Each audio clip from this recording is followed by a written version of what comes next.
Hello, mic test sound check. Hello, magandang afternoon at muli si Beach Batax. At magandang afternoon at masaganang kuryente po sa atin lahat. So ngayon meron po tayong hawak dito na ignition coil with ICM na Mitsubishi Adventure. Okay? Da-diagnose natin.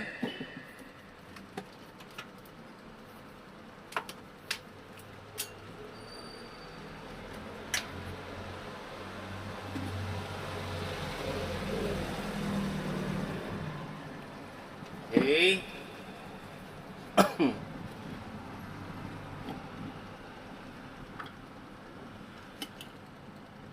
Yan. Pagsalubungin natin. Yan natin ang coil niya. Yan. Meron? Kaya.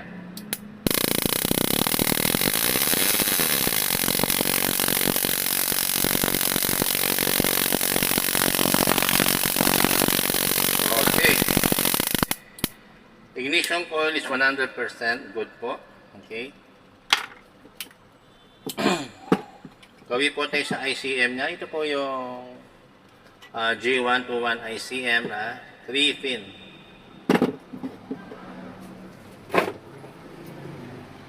Lapit ko lang yung mic. Okay, magkoconnect po tayo. 0 ground.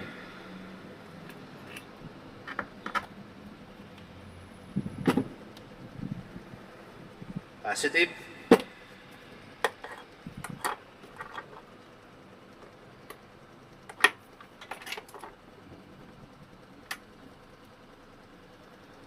ECU sensor.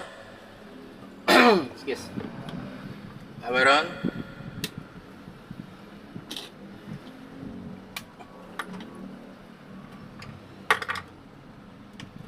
Dito po mag-i-spark yan. Okay. Ito natin tumingin. Sabi po nung customer natin na tumitigil-tigil na po. Tingnan natin kung titirik-tirik nga to. Okay. Manual muna natin. Meron siya. Takbuhin natin.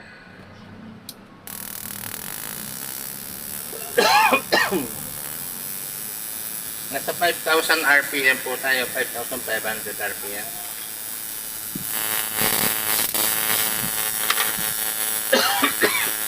Oh, pati ng leg ko. Ay.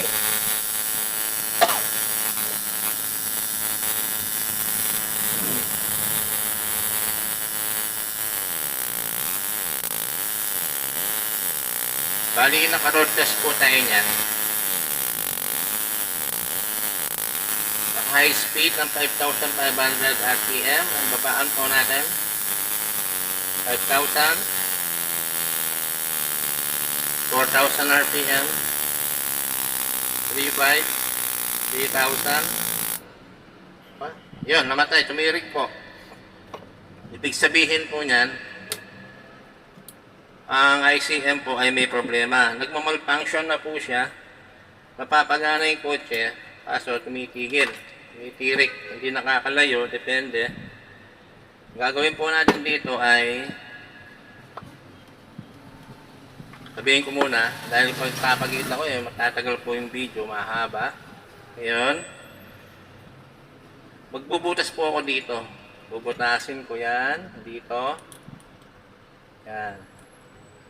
Magko-connect po tayo dyan. Hindi ko po papalitan to. Imbes na re-replace po natin, bali wala pong stock ng ganito na J121, pero re-reactivate ko siya. Kung anong condition niya dati, no-normal ko siya, ganoon na ganoon din po yun. Tapos dito ko ilalagay yung component na transistor. Magbubutas tayo dito ng tatlo. Papasukin po natin yung wire dyan. Kukonect natin dun sa nabasted na component sa loob niya. Yun lang. Yun, mabubuhay na po siya muli. Okay? Anyway, yan po. At sa palumanag ko muna kung anong gagawin natin sa ICM niya. Wala.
Ngayon, ito po, natapos na natin.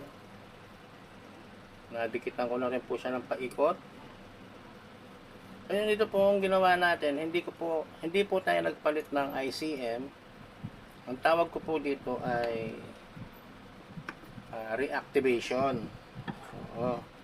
Dahil wala po tayong piyesa na J121, ginawa lang po natin ay ni-reactivate ko lang siya. Baga sa TV o sa amplifier, kung wala siyang audio, yun, nilagyan ko lang po siya ng component para lumabas po yung parang boses niya, parang gano'n. Ito po, nawawala po ng spark, nag-i-in and out, tumitirik, mag-isa ano, yan po. Binalik po lang natin yung dating resistance niya para mag-normal na din siya. Ngayon, subukan natin.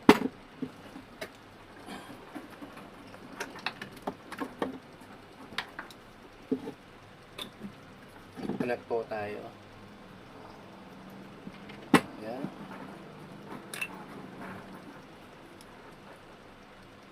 Yan.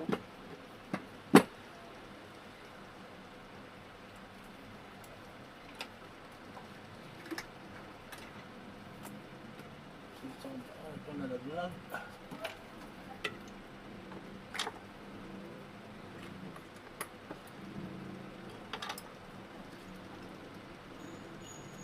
Ayan, connected na po siya. Ngayon, niro-road test po natin siya ngayon. Okay? Tignan natin kung anong makikita natin performance niya. Power on, manual. O, meron na rin po siya. Takbuhin natin. Dapat po nito, hindi natitirik. Okay.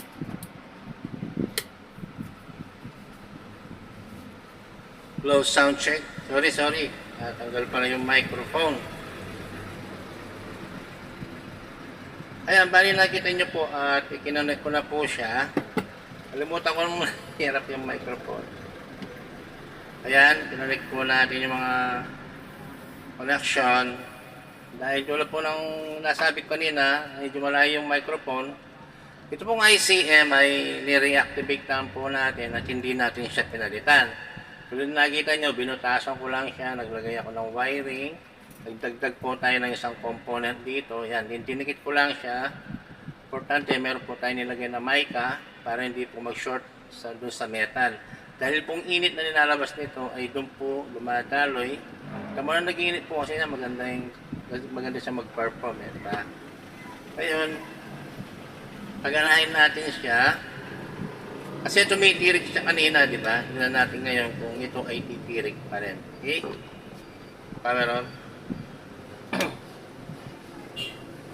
Manual.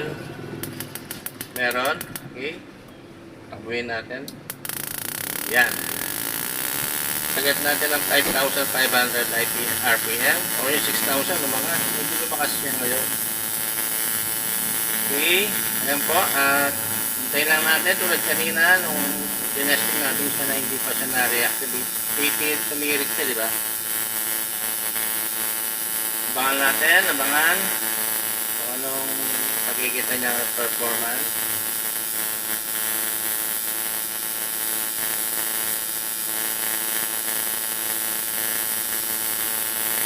Okay. Slow down natin. Kaya kanina, papunta tayo ng 5,000, 4,500, 4,000. Ngayon, alam ko kanina, naalala ko, pababa na yung 3,000 eh. Hindi pa nakahabot ng 3,000, tumirik na siya.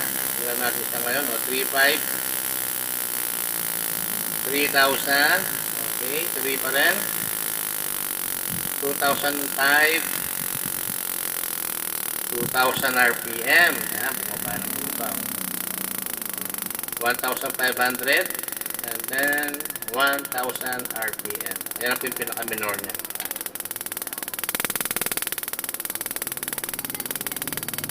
So, narahan natin ang ilaw para mag-get yung spark.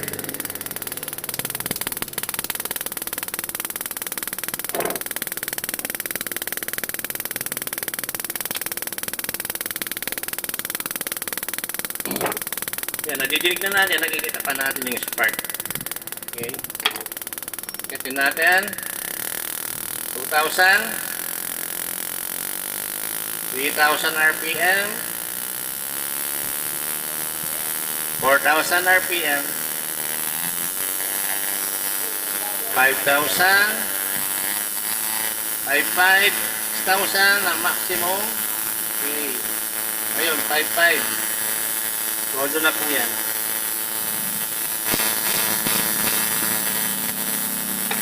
Kung ating mapapansin, kanina tumirik po yan nung hindi pa natin i-reactivate. Ngayon po ay nagtuloy-tuloy na po siya. Hindi na po siya bumibitaw. Hindi po sa mga customer natin ay umalis at iniwan na lang po.